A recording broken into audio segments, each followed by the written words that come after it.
I'm here with disturbing news about our favorite gadgets, cell phones, tablets, Wi-Fi, etc. Putting it bluntly, they are damaging the living cells in our bodies and killing many of us prematurely. I'm Dr. Martin Blank from the Department of Physiology and Cellular Biophysics at Columbia University. It is distressing for me and more than 160 colleagues who today are petitioning the United Nations requesting that they address this problem. We are scientists and engineers, and I am here to tell you we have created something that is harming us, and it is getting out of control. Before Edison's light bulb, there was very little electromagnetic radiation in our environment. The levels today are very many times higher than natural background levels and are growing rapidly because of all the new devices that emit this radiation. An example that a lot of us have in our pockets right now is the cell phone.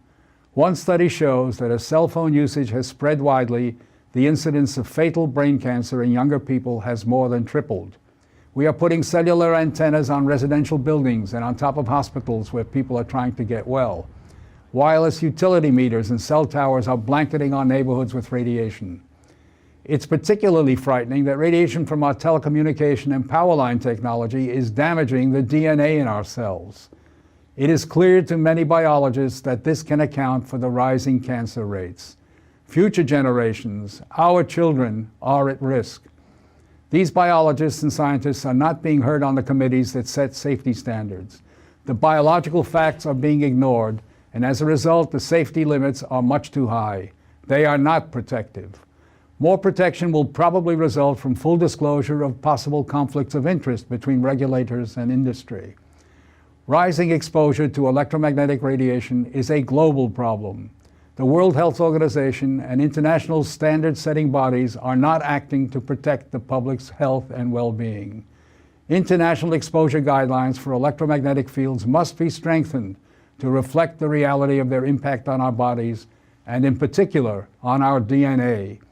Although we are still in the midst of a great technological transformation, the time to deal with the harmful biological and health effects is long overdue. We are really all part of a large biological experiment without our informed consent. To protect our children, ourselves, and our ecosystem, we must reduce exposure by establishing more protective guidelines. And so today, scientists from around the world are submitting an appeal to the United Nations, its member states, and the World Health Organization to provide leadership in dealing